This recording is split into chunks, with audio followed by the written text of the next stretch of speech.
I've also heard of this like saying like eat the frog. Eat the frog? Yeah, That's gross. I know it is.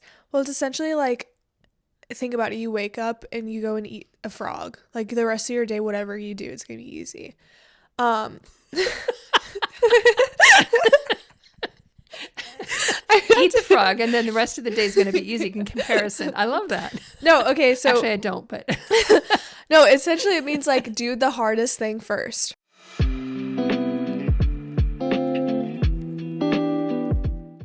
so you brought up the topic of motivation.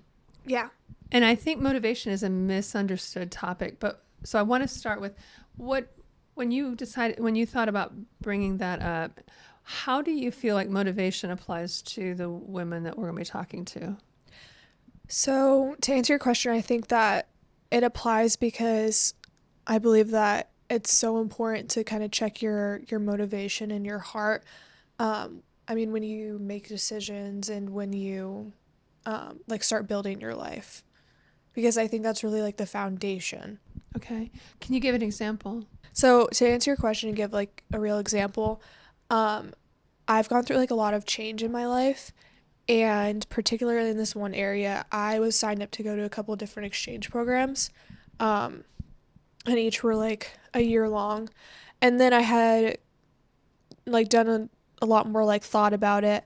And although I like really love to travel and I'm really excited about it, I had realized that one of like my motivations is family and like being around family. And so like that was a big like reason why I didn't end up like going on some of the trips. Um or like not really like thinking about doing like a year-long trip. Like I think I'll do like maybe like max 6 months. Um and so I that's like a practical example of like just like kind of thinking about all your different motivations, because I had these like motivations where it's like one, I really love to travel and like I love to be around other cultures. It's like so much fun for me. But then I also have this like conflicting motivation where it's like, oh, I do like being like around family though, and like seeing them consistently. So those are like two different ones. And it's like, well, you have these kind of two underlying motivations, but like how do you make a decision from that? There's a bunch of different things that can cause motivation. And I think one you described was kind of like interest. Yeah. And I think also value. I value my family, so I want to be around them. Mm-hmm. What are some other things that spur motivation in one way or another? Um, okay, well, I'm also thinking about like exercising. Mm-hmm. So like I like sometimes I'm motivated to exercise, but most of the time I'm not. Like 99% of the time I'm not.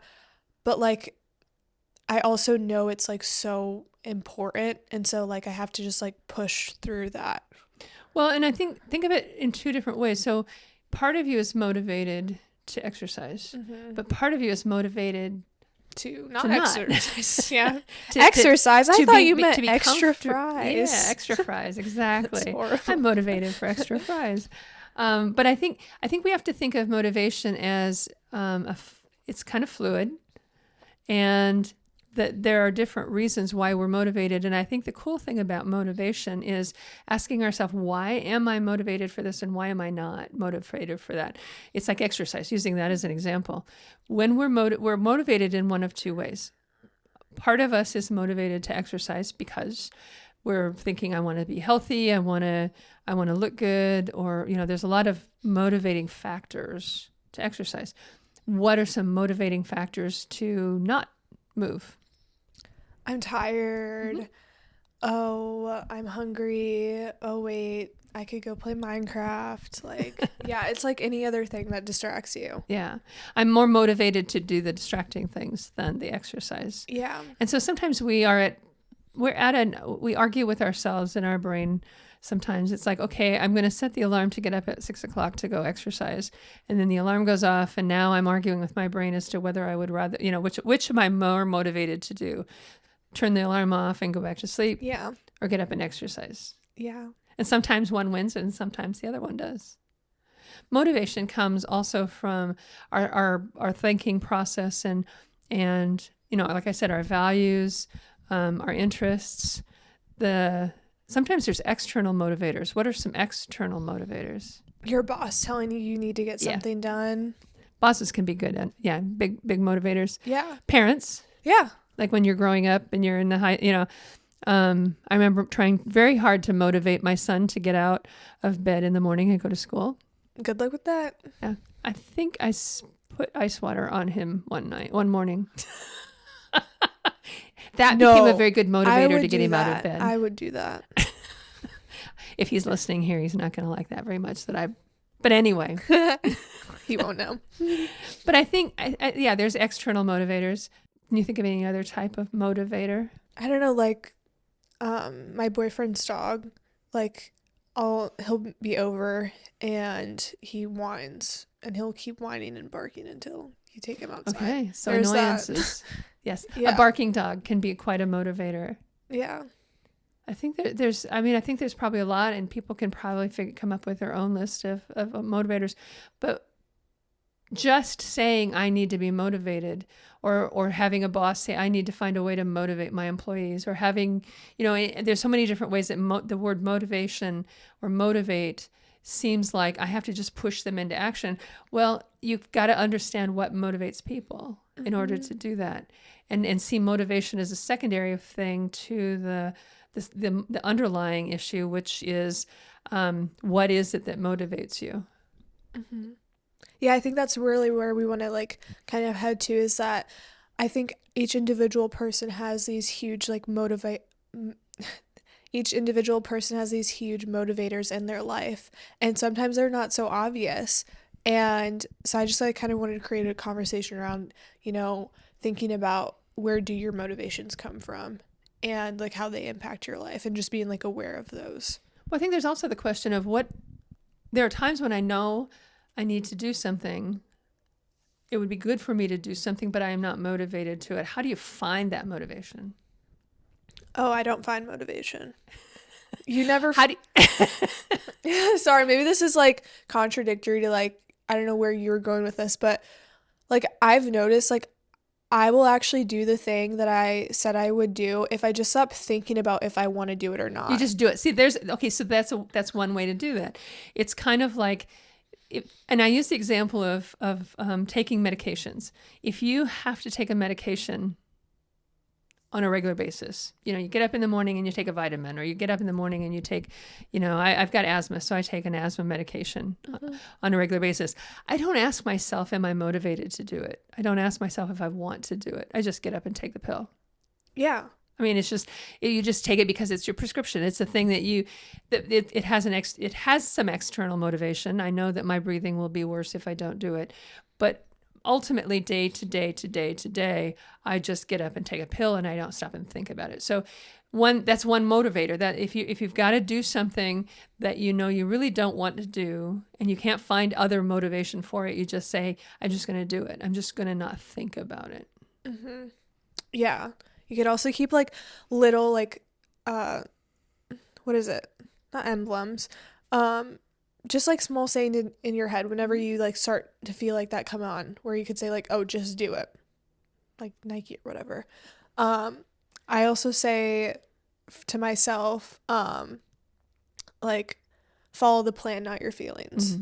So, and then I think just like kind of having that pop up anytime you have like those thoughts, I don't want to do this. Like it's just like a small reminder. And I think over time, like it gets easier and easier to think about that. There's also a way, depending on what it is, you could sit down and do a pro-cons list. What are the pros for getting up and doing exercise? Make a list. What are the cons? Your cons lists are going to be so low. Like almost non-existent. Unless, yeah. Oh, another thing I wanted to bring into this. So sometimes like going back with like changing plans, I also think it's like important to not be like so rigid, because like if you set your alarm 6 a.m. to go work out, but your like kid is throwing up, or you have like an assignment like due in an hour, like obviously you're not going to go to the gym. And so I think that there's like almost an aspect of like some people like could be like too rigid of like, I need to follow this step by step, when like life is actually, complicated. And I think one thing that I found out like with myself is like if I create this entire plan and one step of it doesn't like go through, like if I have my whole day planned out and I like miss like an hour of like a task that I was going to do, I'm so like unmotivated to finish the rest of it because I'm like it didn't happen in the way that I planned it to. But what I've been learning is that regardless of like whatever happened is like you need to get back on the plan. And so maybe it's not perfect, but like hop back on the task and stop focusing on what didn't happen, but focus on what you need to do. Well, and it might help, and I don't know if you've tried this, but it might help to think, what is it about this task that I'm a little bit excited about? Either finishing it or doing a certain aspect of it, and get started with that. Yeah. And just, because sometimes we can find something in the whole task, we can find a part of it that we're really most interested in, and that's where we can find our motivation. Mm-hmm. Yeah. I've also heard of this like saying like eat the frog. Eat the frog? Yeah. That's gross. I know it is. Well, it's essentially like think about it, you wake up and you go and eat a frog. Like the rest of your day, whatever you do, it's gonna be easy.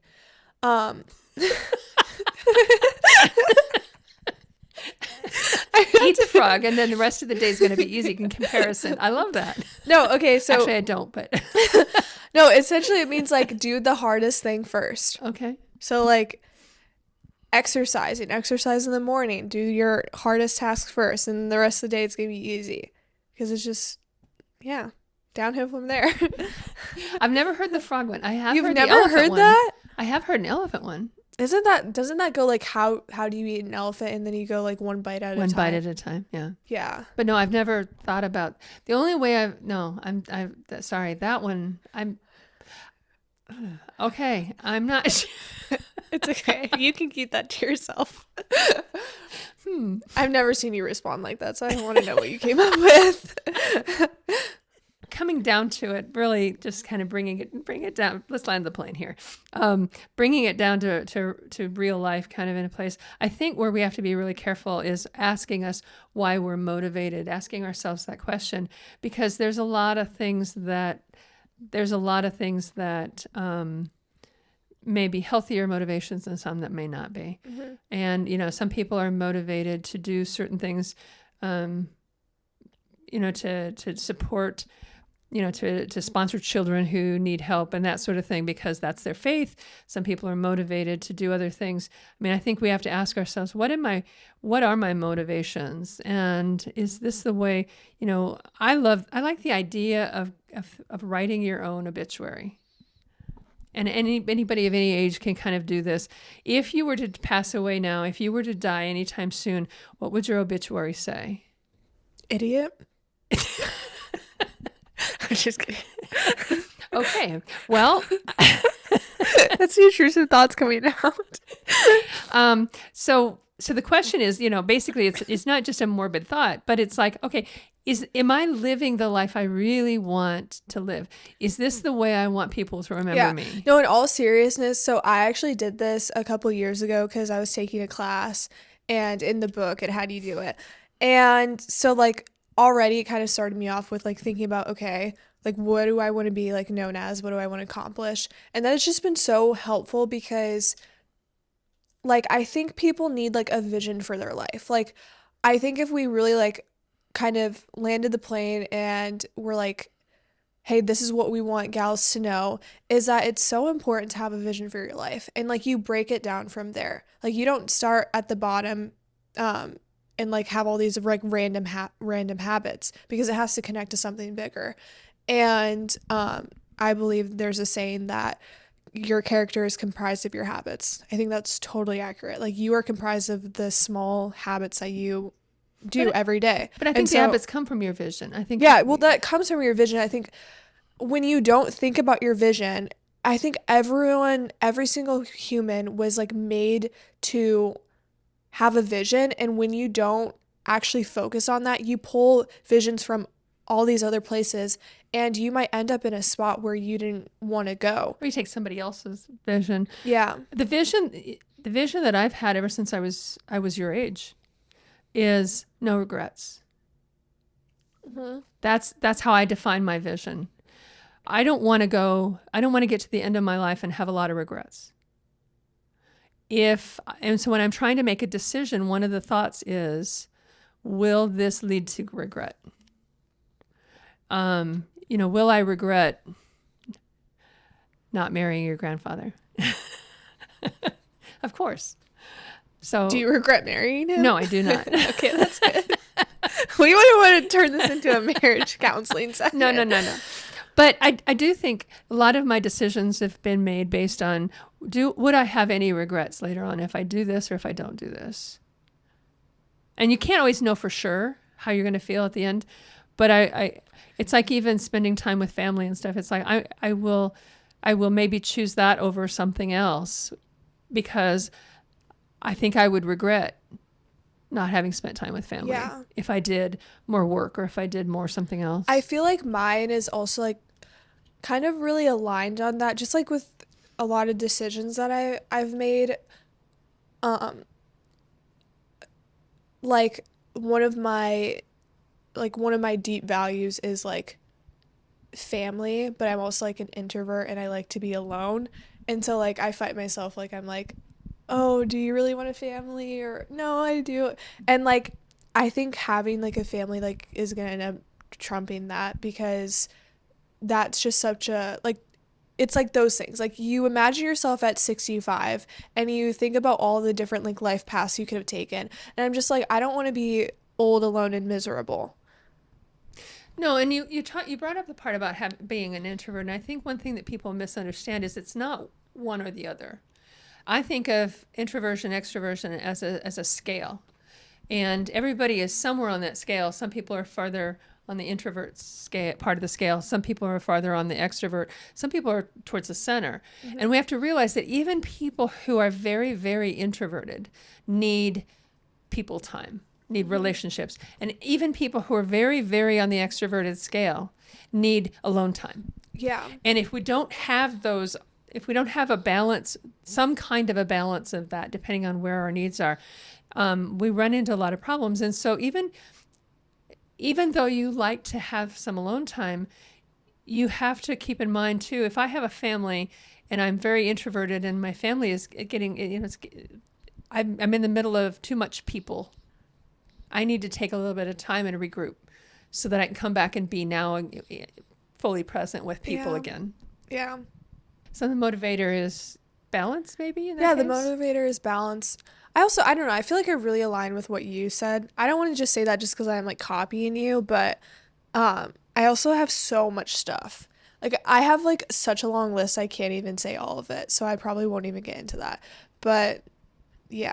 I think the whole concept of no regrets works in small ways too. If I'm in the middle of a conversation with somebody and I really feel like they have done something or said something that has been hurtful, I have to ask myself, will I regret not bringing that up? Or will I regret bringing it up? In other words, I've got to, again, it comes down to that. It's like, I just don't want to have a lot of regrets. I don't want to, I feel like we hold regrets is kind of like holding grudges. Mm-hmm. And the more we hold of those regrets or those grudges, the more we grow a root of bitterness inside of us. And that affects so much about how we see ourselves and how we see others. Yeah, I really like the way that you're describing that. Yeah, that's really interesting. I think one of mine that, and I don't know if this is like a big picture vision, but it's definitely something like right now. I there's always a saying that pops up in my head like all the time. It's seek first to understand, then to be understood. And I think like particularly like right now with everything going on in the world, like that pops up so much because it's so important to take a step inside another person's shoes and like try to see the world the way that you like they do, which is like impossible. You can't actually do that. But really trying to like understand them and then giving your input and giving your thoughts and giving your opinions. Um, and the reason why I like that principle so much is because I've built a lot of really interesting like relationships with other people who are like not like me, and like I just like love talking to people like just that are different. And I think like when I envision myself like in the future, like that's something that I really want to like continue to hold on to because that's a part of like what makes me me. I'm a very opinionated person, but I also love it when other people give their opinions as well. So you're motivated in that way. I think so. Yeah. Well, thank you guys so much for watching. We hope that you really take the dive into figuring out your own motivations, and we'll see you guys next time.